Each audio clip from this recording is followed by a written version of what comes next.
నా పేరు కళ్యాణి. ఆంధ్రప్రదేశ్ ప్రభుత్వం వారు ప్రతిష్టాత్మకంగా నిర్వహించిన మెగా డిఎస్సి 2025 ద్వారా నియామకం సాధించాను. ప్రస్తుతం నేను కాశీనాయన మండలం మరికుంట గ్రామంలో వర్క్ చేస్తున్నాను.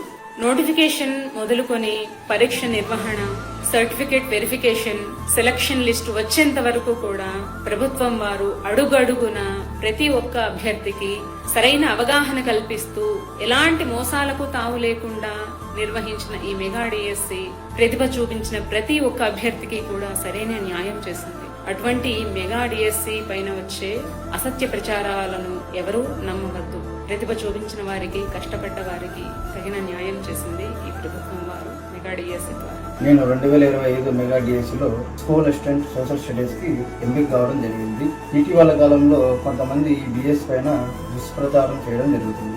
ప్రభుత్వం ఎంతో పారదర్శకంగా నిర్వహించినప్పటికీ, ఎన్నో కోర్టు కేసులు ఉన్నప్పటికీ అభ్యర్థులకు న్యాయం చేయాలనే ఉద్దేశంతో ఎంతో పారదర్శకంగా ఈ రిక్రూట్మెంట్ ని నిర్వహించడం జరిగింది. మాలాంటి పేద విద్యార్థులు రూముల్లో ఉంటూ ఎంతో కష్టపడి చదివి ఉద్యోగం సాధించడం జరిగింది. కానీ ఈ దుష్ప్రచారం అనేది అభ్యర్థుల్లో ఎంపికైనటువంటి అభ్యర్థుల్లో తీవ్ర ఆందోళన కలిగించడం జరుగుతుంది. నా పేరు వివి సుధీర్. నేను బీకోడూరు మండలంలో అప్పపాలెంలో పనిచేస్తున్నాను. గతంలో జరిగిన మెగా డిఎస్సి 2025లో రిక్రూట్ అయ్యాను.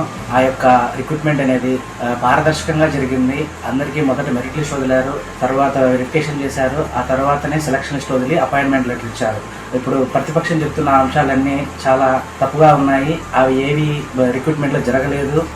దానికి సాక్ష్యం మేమే. ఇప్పుడు మేము విధుల్లో పనిచేస్తున్నాము అంటే కారణం ఎన్డీఏ ప్రభుత్వం. నా పేరు యాస్మిన్ బాను. ఇటీవల మెగా డిఎస్సి 2025లో స్కూల్ అసిస్టెంట్ బయాలజికల్ సైన్స్ టీచర్గా ఎంపిక కావడం జరిగింది. రీసెంట్గా మెగా డిఎస్సి మీద ఎన్నో అవాస్తవాలు అనేవి వస్తున్నాయి. దుష్ప్రచారాలు ఇట్లాంటివన్నీ చేయడం సరైన పద్ధతి కాదు. ఎన్నో కోర్టు కేసులు వచ్చినా, ఎన్ని ఇబ్బందులు ఎదుర్కొనైనా అత్యంత పారదర్శకంగా గవర్నమెంట్ అనేది మాకు ఈ ఉద్యోగాలు అనేది ఇవ్వడం జరిగింది. నా పేరు శ్రీలత. ప్రభుత్వం నిర్వహించిన మెగా డిఎస్సి 2025 ద్వారా నేను నియామకం పొందాను. ప్రస్తుతం నేను కాశీనాయన మండలం వరకుంటలో ప్రభుత్వ ఉపాధ్యాయురాలుగా పనిచేస్తున్నాను. ఇటీవల మెగా డిఎస్సి 2025 మీద వచ్చిన వార్తలన్నీ అవాస్తవం. ప్రభుత్వం నిర్వహించినటువంటి మెగా డిఎస్సి ప్రక్రియ పూర్తిగా పారదర్శకంగా నిర్వహించి ఎంతో మంది ప్రతిభగా కనబడిన అభ్యర్థులకు న్యాయం చేయడం జరిగింది. ఎవరు ఎటువంటి అసత్య ప్రచారాలు నమ్మవద్దు. పూర్తిగా ఆన్లైన్ ద్వారా పరీక్ష నిర్వహించి సర్టిఫికేట్ వెరిఫికేషన్ చాలా చిత్తశుద్ధితో నిర్వహించడం జరిగింది. మెగా డిఎస్సి 2025 అందరికీ ఆమోదయోగ్యమైనది. ఎవరు ఎటువంటి అసత్య ప్రచారాలు నమ్మవద్దు. నా పేరు వైష్ణవి. గత సంవత్సరం ప్రభుత్వం నిర్వహించిన మెగా డిఎస్సి 2025 ద్వారా నేను సెలెక్ట్ అయ్యాను. ప్రస్తుతం కలసవాడ మండలంలో టీచర్గా పనిచేస్తున్నాను. ఇటీవల మెగా డిఎస్సి 2025 మీద వస్తున్న వార్తలన్నీ అవాస్తవం. ఇవి నిజం కాదు. ఈ పరీక్షని ఆన్లైన్లో నిర్వహించి సర్టిఫికేట్ వెరిఫికేషన్ కూడా ఎంతో పారదర్శకంగా నిర్వహించి ఎంతో మంది ప్రతిభావంతులైన అభ్యర్థులకి న్యాయం చేశారు. సో ఇటువంటి వార్తల్ని ఎవరూ నమ్మవద్దు. నా పేరు రాజేష్.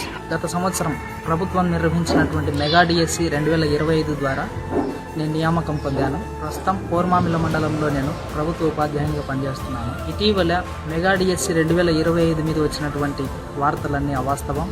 ప్రభుత్వం నిర్వహించినటువంటి మెగా డిఎస్సి ప్రక్రియ పూర్తిగా పారదర్శకత ద్వారా నిర్వహించి ఎంతోమంది ప్రతిభ చాటినటువంటి అభ్యర్థులకు న్యాయం చేశారు. కాబట్టి ఎవరు ఎలాంటి అసత్య ప్రచారాలకు నమ్మవద్దు.